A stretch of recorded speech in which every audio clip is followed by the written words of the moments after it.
వచ్చే అసెంబ్లీ ఎన్నికల్లో పోటీ తమ పార్టీకి డీఎంకే మధ్య ఉంటుందని, మిగిలినదంతా కామెడీ అని టీవీకే చీఫ్ నటుడు విజయ్ అన్నారు.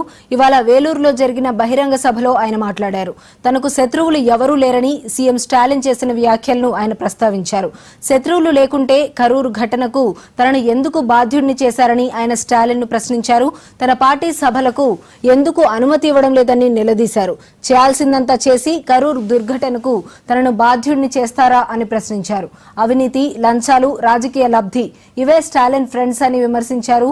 అవినీతి అక్రమాలను ప్రశ్నిస్తున్నందుకే అందరూ తనను టార్గెట్ గా చేసుకుంటున్నారని విజయ్ ఆరోపించారు. స్టాలిన్ ప్రభుత్వం అనుమతి ఇచ్చారు.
మరిన్ని అప్డేట్స్ చూసే ముందు బులెటిన్లో షార్ట్ బ్రేక్ తీసుకుందాం.